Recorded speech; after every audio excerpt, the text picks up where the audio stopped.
Jerusalem, the Golgotha Hill. According to Christian tradition, on the Golgotha Hill, aged 33, died the most important person for the entire Christian world. When alive, he was called Jesus of Nazareth. Until his death, as a wandering prophet, he gathered 12 men, whom he called disciples. On the day of his martyrdom, scared of being put to death, they all abandoned him. To the very end stayed his own mother and one of his disciples. His name was John. He was the last to see his master alive. After Jesus' death, John and the rest of the disciples started to spread the new faith. At the time, Jerusalem and the whereabouts were controlled by the Romans. The contemporary picture of the Roman Empire as an annihilistic monster destroying every form of life on its path has little in common with real life in those times.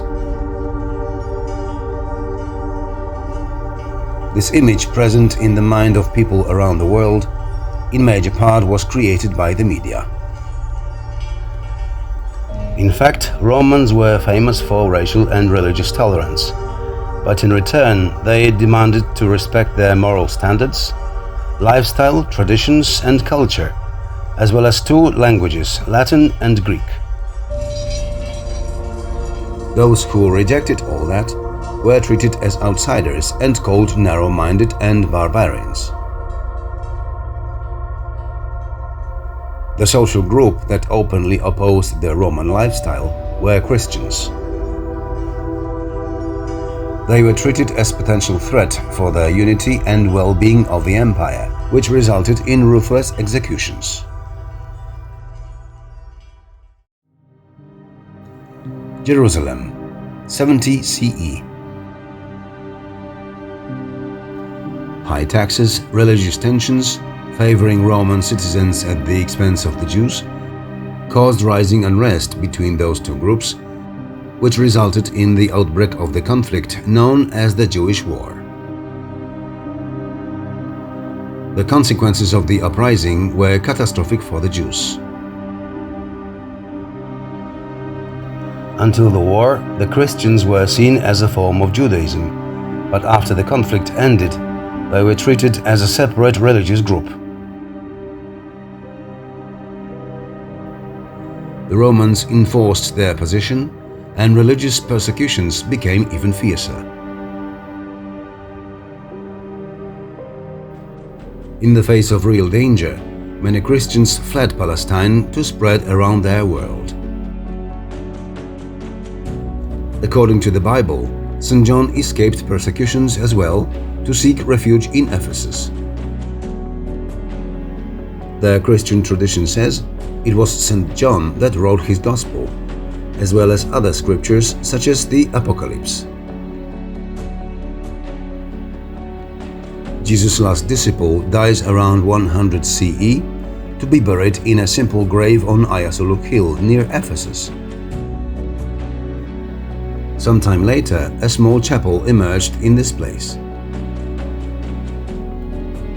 For a few hundred years, the grave of the last evangelist falls into oblivion.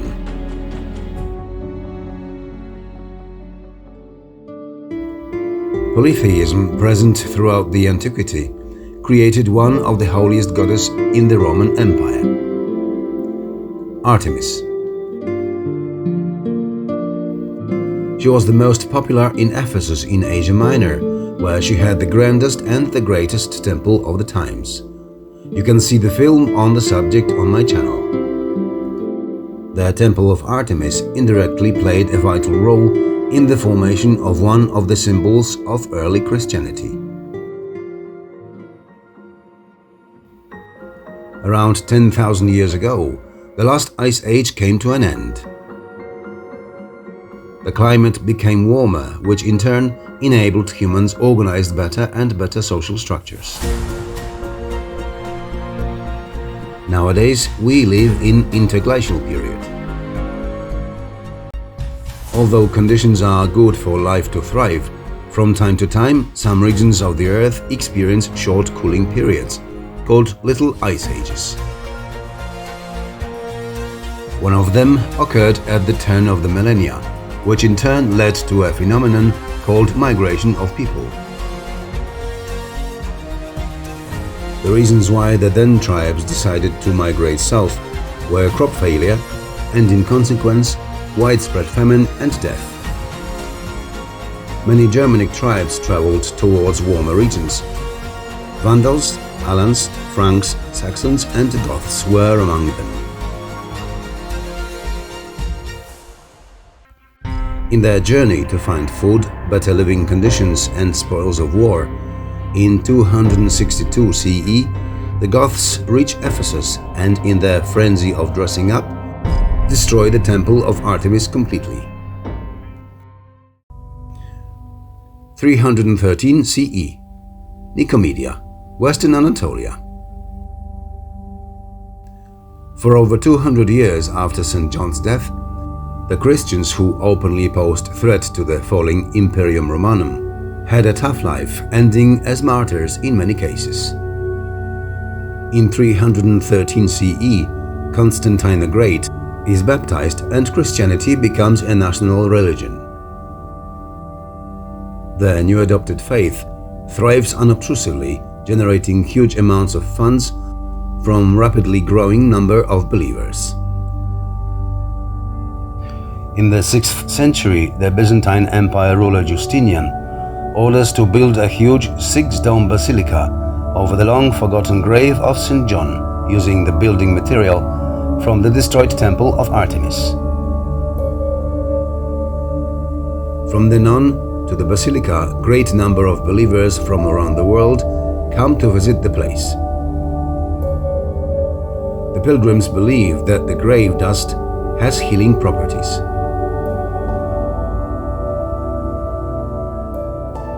The Arabian Peninsula. Until the end of the 6th century CE, the Arabs had a tough life, forming groups of quarreling and fighting nomads. Their caravans traveled their world.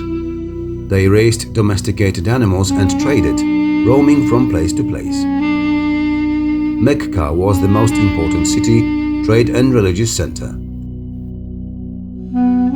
Those nomads professed polytheism as well as animalism. They believed that all animals should be respected, not harmed and not killed.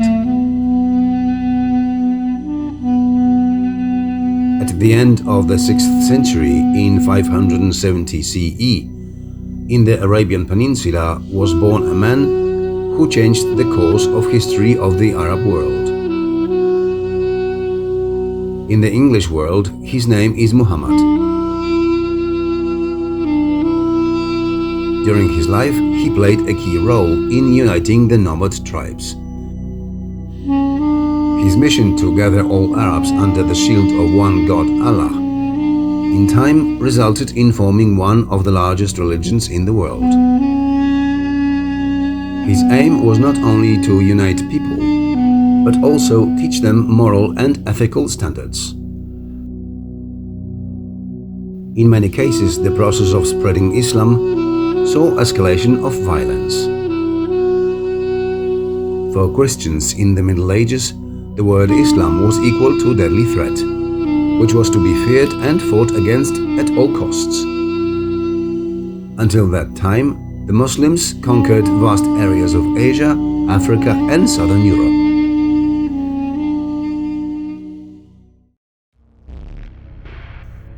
Steppes of Central Asia. Beginning of the Middle Ages. While the Roman Empire degenerates and falls apart, torn by internal conflicts, groups of nomads roam the rugged steppes of Central Asia, raising animals and looking for good grazing places for their herds.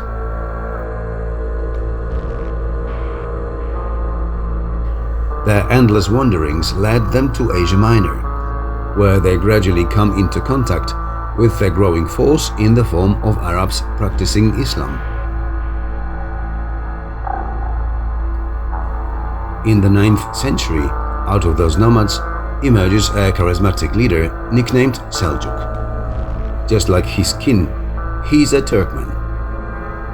As a result of contacts with the Arabs, the Turks gradually leave shamanism and animism behind, convert to Islam and start forming powerful and more stable social structures.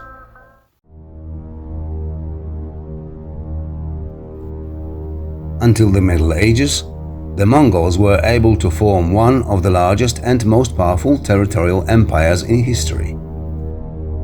Its reach extended to Eastern and Central Asia, a large part of Europe and the Middle East. One of the greatest and the most brutal leaders, carrying ruthless slaughters on the people of conquered lands, was Tamerlane, also known as Timur Lenk, and his mission, taken over from his predecessors, were further conquests. The 7th century CE, Western Anatolia. Throughout the Middle Ages, Anatolia was a land of struggles and conquests. At that time, some great players entered the arena. One of them was the Arabs.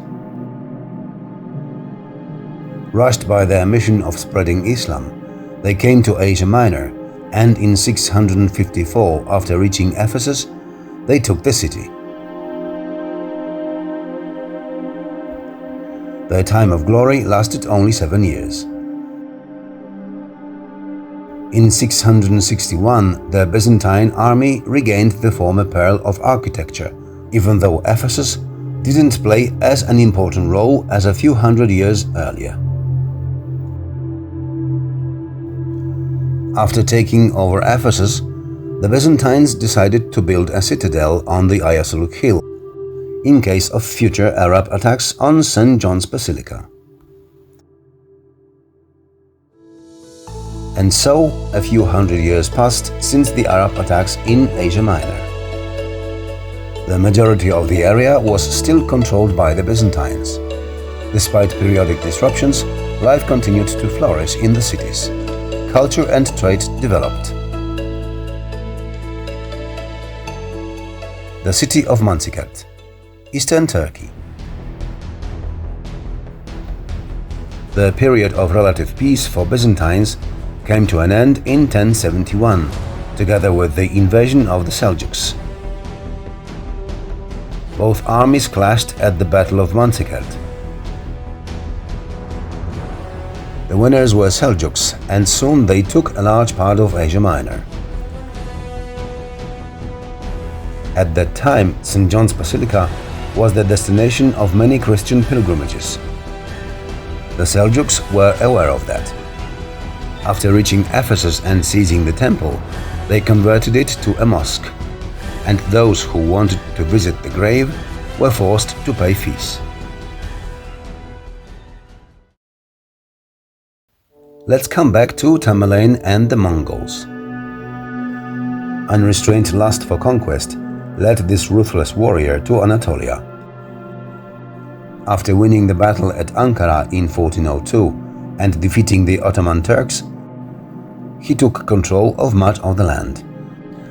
His merciless army in the same year reached Ephesus, where soldiers completely destroyed the place of worship so important for all Christians. Of St. John's Basilica, not a stone was left on another. 600 years had passed. The ruins of once huge basilica fell into oblivion, and the surrounding population used building material for their own use. In the meantime, as a result of internal conflicts, fights with crusaders coming to the Holy Land, and competition from the Ottoman Turks, the Seljuk Empire collapsed and the Seljuks spread around the world. The then vast Mongol Empire shared a similar fate, and Islam spread around the rest of the world. London, the 19th century.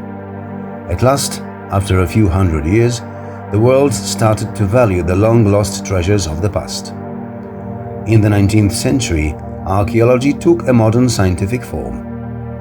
In 1867, the vision of discovering the remains of the Temple of Artemis brought to Ephesus the English archaeologist John Turtle Wood. During excavations, Turtle found the remains of St. John's Basilica as well. His excavating team discovered there many artifacts and architectural details, such as coins, fragments of mosaics, statues and sculptures. Many of those artifacts are stored in a few archaeological museums in the world, such as Selcuk, Istanbul or the British Museum in London.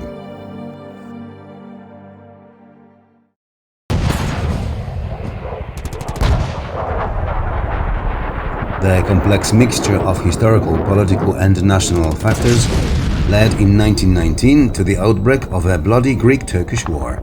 Excavations started by J.T. Wood in the 19th century were stopped. For some time, the whereabouts of the basilica were controlled by the Greeks. The Greek archaeologists came to be interested in the ruins of the temple. During the excavations, the probable remains of St. John were removed from the grave and taken away in an unknown direction. The question whether St. John's remains were found, and if so, whether those were truly his, lies still unexplained.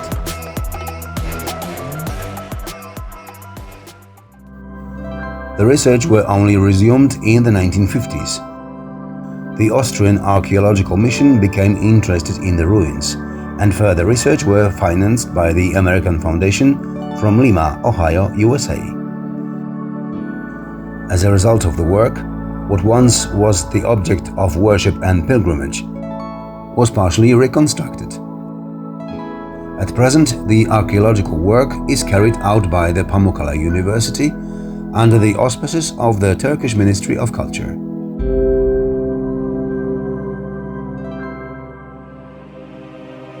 In 1967, Pope Paul VI came to the Basilica, where he celebrated the Holy Mass and recognized the importance of the Basilica as a place of worship and pilgrimage for Christians.